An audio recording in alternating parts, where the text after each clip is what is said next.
Baik teman-teman, selamat datang kembali. Pada kesempatan kali ini saya akan membahas analisa saham mingguan untuk periode tanggal 18 April 2022 sampai dengan tanggal 22 April 2022. Jadi seperti biasanya saya akan bahas satu video kurang lebih 6 saham. Untuk playlistnya ya, ada beberapa video ya.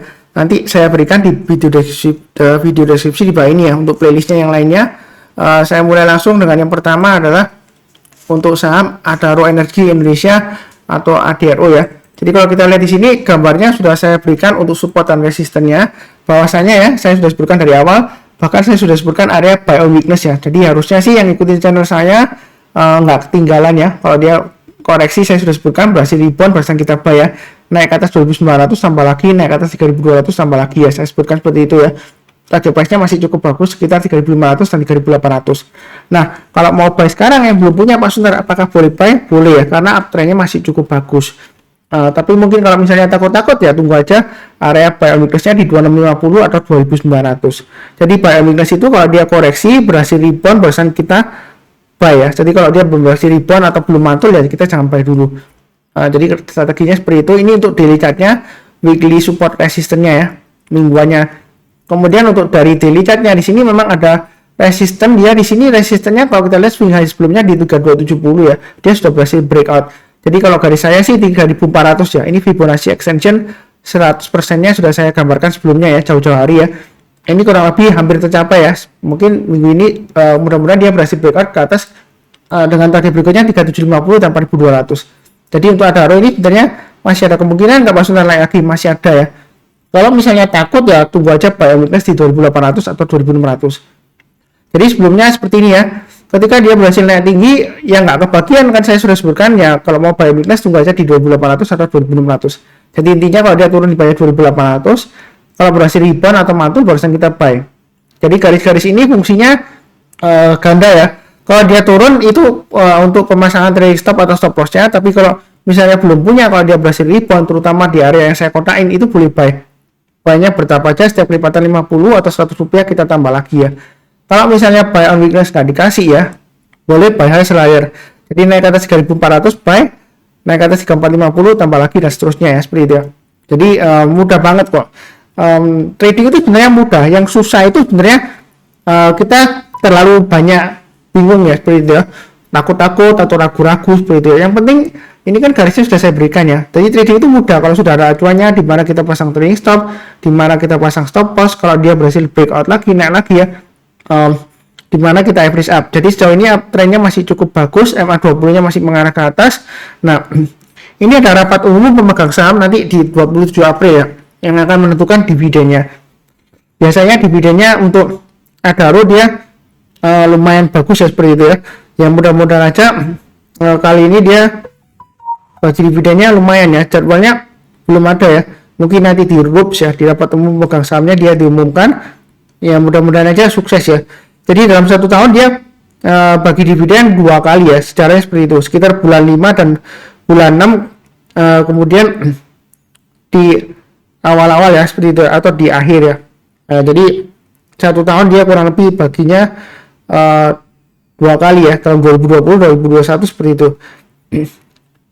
Mudah-mudahan aja sukses ya. Ini sebenarnya dia sudah bagi dividen 160-an ya, seperti itu ya. Cum date-nya 29 Desember dan pay date-nya 14 Januari ya. Apakah dia nanti akan bagikan lagi ya, kita nggak akan pernah tahu ya. Mungkin aja dia bagikan lagi ya. Tapi sejauh ini saya nggak ngikutin beritanya ya, seperti itu ya. Jadi saya di sini fokusnya ke pergerakan harganya, kurang lebih cukup lah ya untuk Adaro, masih cukup bagus. Kalau dia naik ke atas 3.400 jangan ragu-ragu untuk tambah lagi atau average up ya. Jadi masih cukup bagus peluangnya untuk naik lagi ke 3.750 dan 4.200. Cukup ya. Berikutnya untuk PTBA, ini grafik mingguannya. Jadi ikutin saya, sudah saya berikan ya. 3.710 dia berhasil breakout, silakan buy. Jadi kalau mau buy sekarang boleh, tapi jangan terlalu banyak. Kalau dia berhasil naik lagi ke atas 3.790, yang mana adalah high-nya minggu lalu, boleh tambah lagi atau average up. Strateginya seperti itu. Target price berikutnya di 4250. Ini dapat dari mana? Pas sebentar 4250 dan pas berikutnya lagi pas 940. Jadi ini saya ambil dari masa kejayaannya sebelumnya di 2019 ya, dan di 2018. apakah masih bisa naik lagi? Sebenarnya sih mudah banget ya, uptrendnya masih bagus yang pertama. Yang kedua, ini kalau kita perhatikan harga batu bara yang sekarang dengan harga batu bara yang tahun 2019 dan 2018 akhir itu masih jauh lebih tinggi ya, seperti itu ya. Gampangannya seperti itu. Jadi ini masih bisa naik lagi, masih ada peluang ya, seperti itu ya. Tapi nggak ada yang kepastian di pasar saham ya. Kalau kita perhatikan di sini, ini ada formasi rounding bottom Pak Sunar. Ini sudah terlihat akan breakout ya, seperti ini ya. Jadi kalau dia breakout ya targetnya 4250 masih mungkin tercapai. Jadi belinya bertahap aja untuk PTBA yang ini untuk daily-nya saya sudah gambarkan. Kalau misalnya nggak berani buy sekarang ya tunggu aja buy on weakness di 3480 atau 3290. Jadi kalau dia koreksi berhasil rebound persen kita buy. Ya kalau mau buy sekarang boleh nggak Mas Sunar? Boleh tapi jangan terlalu agresif ya. Kalau dia naik lagi ke atas 3800 tambah lagi, naik ke atas 3850 tambah lagi dan seterusnya ya. Atau ikutin garis saya naik ke atas 3930 boleh tambah lagi atau average up target price berikutnya di 4250. Itu untuk PDBA sejauh ini masih cukup bagus, jadi nggak perlu terlalu khawatir tapi jangan terlalu serakah juga ya, jangan terlalu agresif ya maksud saya ya, kurang lebih sih cukup. Berikutnya untuk MDKA, nah yang ngikutin saya ini MDKA sudah saya sebutkan resistennya 5500 ya, gagal lagi Pak Sunar, bahkan ditutup di bawahnya ya, lebih rendah daripada minggu sebelumnya lagi. Nah di sini area bandingnya saya sudah sebutkan supportnya sekitar 5000, jadi kalau koreksi dekat 5000 kalau dia berhasil rebound ya berdasarkan kita beli ya, baiknya bertahap aja. Kalau dia naik lagi ke atas 5500 tambah lagi, naik ke atas 6000 tambah lagi ya, seperti itu ya. Tapi kita perhatikan untuk MDKA dia ada aksi korporasi ya, seperti itu ya. Jadi kurang lebih Pak Sunar kira-kira itu bagaimana setelah aksi korporasi right issue-nya ya. Dia right issue-nya 13 April date-nya. Sebentar saya hitungkan juga ya. Jadi ini kurang lebih masih tetap sama ya acuannya ya. Jadi kalau kita lihat di sini 13 April untuk MDKA ya. Jadi sebelumnya di grup saya ada yang tanya, loh Pak Sunar kok tiba-tiba MDKA dibuka setelah update-nya ya, exit ya tanggal 14-nya ya, seperti ini ya. Kok turunnya lumayan ya seperti itu ya. Ya karena dia disesuaikan dengan harga teoritisnya ya, seperti itu ya. Jadi setiap 495 lembar saham lama ya, itu mendapatkan hak untuk membeli 9.401 saham baru di harga 2830 ya, seperti itu ya. Jadi untuk MDKA ini, nah kalau setelah right issue Pak Sunar kira-kira bagaimana ya, saya fokusnya tetap sama di garis-garis yang sudah saya berikan ya. Kalau mau buy weakness di 4750, artinya kalau dia turun banyak 4750 berhasil rebound atau mantul barusan kita buy, atau pakai acuan 5000 di sini ya. Kalau dia berhasil turun kemudian rebound barusan kita buy, tapi kalau belum mantul ya kita jangan buy dulu, buynya bertahap aja. Setiap kenaikan Rp25 atau 50 atau 100 ya terserah ya, boleh tambah lagi atau average up. Atau strateginya kalau mau ya buy high sell higher ya. Kalau kita perhatikan di sini high-nya 5475 ya. Jadi kalau dia naik lagi ke atas 5475 boleh tambah lagi atau average up. Buy-nya bertahap aja. Itu yang mau buy high sell higher atau tambah lagi ya. Naik ke atas 5600 tambah lagi. Apakah masih bisa naik lagi? Ya masih ada kemungkinan karena uptrend-nya masih bagus ya. MA20-nya masih mengarah ke atas ya. Nah, tapi kalau kita lihat misalnya Anda takut ya, Anda mungkin tunggu di area 4750 terbaik ya. Jadi kalau dia turun koreksi di bawah 4750 berhasil rebound bersama kita buy. Ya bukan berarti saya mengharapkan turun atau pastikan turun, enggak ya. Ya mudah-mudahan dia berhasil breakout lagi ya. Kurang lebih seperti itu untuk MDKA. Berikutnya untuk ITMG ya. Jadi ITMG ini kalau kita perhatikan ini adalah weekly chart-nya ya. Dia masih cenderung testing lagi area supportnya 27.000 ya setelah pembagian dividen. Nah, kira-kira apa masih bagus Pak Sunar ya? Ya kalau mau buy sekarang boleh aja pasang aja stop loss-nya di 25.000. Kalau kita lihat low-nya di sini 25.600 ya. Jadi selama dia bertahan di atas 25.600 sebenarnya sih masih cukup bagus ya harapannya. Masih konsolidasi ya di atas ya seperti itu ya. Jadi belinya bertahap aja setiap peningkatan 100 rupiah ya. Kalau mau tambah lagi atau average up ya. Target berikutnya di 30.500 dan 32.200. Jadi kenaikannya masih ada peluang ya. Walaupun dia sudah selesai bagi dividen. Nah kalau kita perhatikan apa nggak ketinggian Pak Sunar kalau beli sekarang ya. Kalau kita bicara mengenai ketinggian ini di masa kejayaannya dia sebelumnya aja 2018 terakhir ya itu bisa sampai hanya 32.200. Nah ini sebelumnya lagi dia sampai 45.000 ya kan. Nah menariknya untuk ITMG ini ada formasi seperti double bottom besar ya seperti ini ya. Wah ini kalau dia berhasil breakout lagi ya luar biasa ya, bisa sampai paling nggak 60.000 ya. Apakah mungkin Pak Sunar nggak ketinggian? Kalau kita bicara mengenai tren di saham ya, uptrendnya selama masih bagus ya dia kan cenderungan masih bisa naik lagi, kecuali kalau sudah ada konfirmasi pembalikan arah ya dia akan kembali lagi ke bawah atau sideways ya seperti itu atau downtrend. Tapi kalau uptrendnya masih bagus ya dia ada kemungkinan masih bisa naik lagi. ya, kurang lebih seperti itu. Solusinya kalau mau buy yang belum punya ya, buy-nya bertahap aja. Jadi buy sekarang atau tunggu ya, pilihan kedua ya, buy on weakness. Jadi tunggu di atas di area 27.000 ya. Ini yang sudah saya sebutkan, harusnya sudah buy ya, naik ke atas 27.000 buy, atau di area 23.600. Tapi kalau turun lagi jangan buy on weakness ya, ada kecenderungan dia bisa testing lagi area 21.000 dan 18.500. Tapi mudah-mudahan sejauh ini masih cukup bagus, konsolidasi di area 25.600 sampai dengan 28.450 ya, kurang lebih seperti itu untuk ITMG. Jangan terlalu takut kalau mau trading ya, yang penting pasang stop lossnya dan trading stop sesuai dengan garis-garis yang sudah saya berikan ya. Jadi belinya bertahap aja, atau kalau misalnya masih takut ya pilihan ketiga ya, pilih saham yang lainnya ya, kurang lebih seperti itu strateginya. Berikutnya untuk Inco bagaimana Mas Sunar? Ini targetnya wah luar biasa ya Mas Sunar, 8.000 sudah tercapai ya, seperti itu ya. Jadi yang ikutin saya ini sudah saya gambarkan sebelumnya ya, jadi selamat ya. Nah berikutnya kalau dia naik lagi kemana nih Pak Sunar arahnya? Wah ini luar biasa ya. Nah kalau kita bicara mengenai Inco ini, apakah ketinggian kalau mau buy sekarang, ini sebelumnya di masa kejayaannya dulu ya, dia sampai 11.700 ya. Sebenarnya untuk Inco ini peluangnya masih cukup besar ya, seperti itu ya. Dan kalau kita perhatikan di sini, saya menggunakan acuan setiap lipatan 500 saja ya. Target berikutnya di 8.500 dan 9.000. Kalau mau buy sekarang boleh, tapi bertahap aja, jangan terlalu banyak ya, seperti itu ya.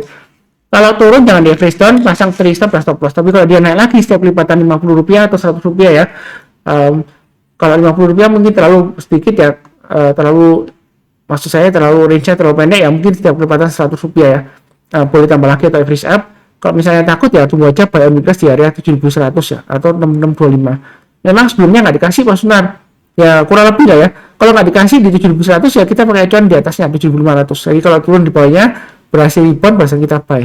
Ini support resistance-nya untuk weekly-nya atau mingguannya. Kemudian kalau dari daily-nya di sini dia breakout naik lagi Pak Sunar. Apakah masih bagus? Masih ada peluang ya. Jadi kalau mau buy sekarang boleh, atau mau tambah lagi. Nanti kalau dia naik lagi ke atas 8.500, 8.050 mau tambah lagi silakan ya. Jadi uptrend-nya masih cukup bagus ya. Sudah saya gambarkan di sini. Kalau mau buy on weakness ya tunggu aja di 7.100 atau 6.500 ya. Kalau nggak dikasih ya kita di sekitar area 7.100an lah ya, seperti itu ya. Kalau misalnya masih turun di bawah 6.500 ya kita tunggu di 5.900 dan 5.650. Jadi ngikutin saya sebelumnya. Ini sebenarnya enak ya, sudah naik tinggi. Oh Pak Sunar ketinggalan ya, tunggu aja buy on weakness di 5.900 atau 5.650 ya. Yang di sini kan dikasih ya. Jadi dia berhasil rebound mantul ya. Jadi selamat. Jadi di saham itu kalau uptrend-nya masih bagus, kita jangan takut ketinggian. Kalau misalnya takut, wah Pak Sunar itu kalau belinya breakout buy high sell higher, nah nanti pas saya buy nyangkut. Ya kalau nyangkut itu sebenarnya bukan salahnya Pak Sunar ya, bukan saya menyesatkan ngajarin trading breakout di atas di pucuk, enggak ya. Terus terang aja saya sudah berikan garis-garisnya. Kalau mau buy high sell higher silakan sekarang boleh, atau buy on weakness kalau takut ya tunggu di 6.500, 5.900 atau 5.650. Jadi saya kasih dua pilihan, atau kalau masih takut ya pilih saham yang lainnya. Uptrend-nya masih bagus ya, dia masih bisa naik lagi ya. Jangan terlalu takut ketinggian. Tadi saya sudah gambarkan kalau di money-nya bicara dengan mengenai ini ya, Inco ya, dia masih bisa lagi ke 11.700 di sini ya. Sebelumnya ya. Seperti itu. Jadi kita sih jangan terlalu takut-takut, tapi jangan terlalu agresif ya. Maksud saya seperti itu.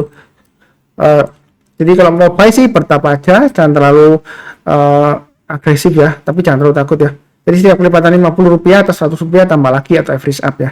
Jadi kalau misalnya dia gagal ya pasang trade stop-nya atau stop loss-nya seperti itu ya. Jadi saya itu tidak pernah menyesatkan orang lain ya. Sebenarnya kalau kita bicara mengenai pucuk ya, apakah kita belinya di pucuk di puncak ya, kita nggak akan pernah tahu sampai kita sudah turun ya. Nah, seperti itu ya. Nah kalau ini contohnya ya, maksudnya dia breakout naik lagi, naik tinggi, takut gitu ya. Nah ini puncaknya belum ya. Ya kita nggak akan pernah tahu kalau kita turun, walaupun kita sudah tahu ini turun ya, wah ini puncaknya di sini. Kalau dia breakout ya dia akan berhasil naik lagi karena uptrend-nya masih naik lagi ya, seperti itu ya. Jadi selama uptrend-nya dia masih bagus, masih strong ya, dia akan masih berusaha untuk naik lagi. Jadi di saham itu tidak ada istilahnya ketinggian, enggak ya. Yang penting adalah pasang trade stop dan stop loss sesuai dengan resiko profil masing-masing ya. Kurang lebih cukup. Oke, berikutnya sebentar, satu lagi ya untuk Antam. Nah Antam bagaimana Pak Sunar? Kalau nggak sebagus Inco ya memang beda ya. Kalau Inco dan Antam ya fundamentalnya masih bagusan Inco ya, seperti itu ya. Ya kalau kita lihat ini di sini sudah saya gambarkan ya, 2730 supportnya. Jadi memang dia ekornya panjang ya, seperti ini ya. Nah, ini apakah bakalan turun lagi atau enggak? Sebenarnya afternya masih cukup bagus. Area buy weakness saya sebutkan di 2490 atau 2350. Ya, seperti itu ya. Kalau misalnya nggak dikasih ya, kalau dia berhasil naik lagi ke atas 2730 ya kita boleh buy. Mau buy sekarang boleh pasang stop lossnya di 2730 atau kalau kita perhatikan di sini ya, tengah-tengahnya di area kurang lebih 2630-an ya. Kita bisa pasang trading stopnya di sana atau stop lossnya ya. Itu untuk Antam. Kalau mau buy sekarang boleh aja, tapi jangan terlalu banyak. Kalau dia berhasil naik lagi ke atas 2870, mau tambah lagi silakan. Masih memungkinkan ke 3040 dan 3440 ya. Ya, Pak Sunar, ini ekornya panjang ke atas. Apakah berarti ini kalau naik lagi dia resiko dibanting bandar ya, katanya gitu ya istilahnya. Ya, pasang aja trailing stopnya ya, seperti itu. Nah, kalau kita perhatikan di daily chartnya itu tadi, weekly chartnya ya, ini sudah saya gambarkan acuannya, garis-garisnya ya. Jadi jangan bingung, ini banyak. Kalau misalnya resolusinya nggak jelas angkanya ya, grafiknya dinaikkan ya. Jadi resolusi videonya dinaikkan, nanti kelihatan kok ya. Ini area buy weakness sudah saya sebutkan sebelumnya ya. Ketika dia naik tinggi breakout ya, saya sudah sebutkan. Yang nggak kebagian kalau takut ya buy aja di area 2730 atau 2490. Artinya kalau dia turun berhasil rebound, berhasil kita buy ya. Nah, ternyata di sini dia sempat berhasil dan 2630 saya sudah gambarkan ya. Jadi kalau dia gagal ya pasang trailing stopnya. Kalau dia turun lagi, berhasil naik lagi ya kita buy back ya, seperti itu ya. Ini lumayan ya. Ini di sini kasih lagi, koreksi dikasih lagi. Nah, kalau seperti ini, kalau mau tunggu buy weakness, tunggu aja di 2730. Artinya, kalau dia turun di bawah 2730, kalau berhasil rebound atau mantul ya kita buy lagi. Memang sebelumnya di sini, wah di sini gagal Pak Sunar. Yang terakhir hari Jumat ini tanggal 14 April juga gagal, walaupun dia breakout higher high ya. Apakah masih boleh buy? Ya selama di atas 2730 masih cukup bagus. Jadi buy-nya bertambah aja, pasang trailing stop-nya atau stop loss-nya di 2630 dan 2490. Atau kalau misalnya masih takut ya tunggu aja di 2490 buy weakness-nya. Artinya buy weakness itu kalau dia turun ya jangan langsung buy. Kalau turun langsung buy itu bukan buy weakness, tangkap pisau jatuh ya. Kalau dia berhasil rebound, berhasil kita buy seperti ini ya. Rebound buy ya, rebound buy ya, seperti itu ya. Jadi enak banget. Kalau takut ya belinya bertambah aja, jangan terlalu agresif ya. Kalau naik lagi kita tambah lagi, kalau turun jangan di average down ya. Ya pasang stop loss-nya atau trailing stop-nya kalau misalnya sudah untung ya. Ya sejauh ini di atas 2490 masih cukup aman untuk Antam. Naik lagi ke atas 250 mau tambah lagi atau average up silahkan. Nah, apakah ada aksi korporasi silahkan cek sendiri ya pembagian dividennya ya. Karena biasanya untuk tahun lalu dia di April ya 2021 ya. Tapi untuk tahun ini dia rapat umumnya di 24 Mei kalau salah jadwalnya. Mungkin sekitar habis rapat umum pegang sahamnya. Rapat umum pegang saham RUPS ya. Mungkin nanti diumumkan dividennya, tapi sejauh ini belum ada ya. Itu saya lihat dari ETF bisnis. Kurang lebih sudah cukup ya. Sudah 6 saham. Jangan lupa untuk nonton video yang lainnya, playlistnya ada di video deskripsi di bawah ini ya. Seperti biasanya barusan join, jangan lupa subscribe, like, nyalakan lonceng notifikasinya. Kemudian seperti biasanya saya doakan selalu semuanya selalu sehat, damai dan sejahtera selalu ya. Amin. Terima kasih banyak. Sekian.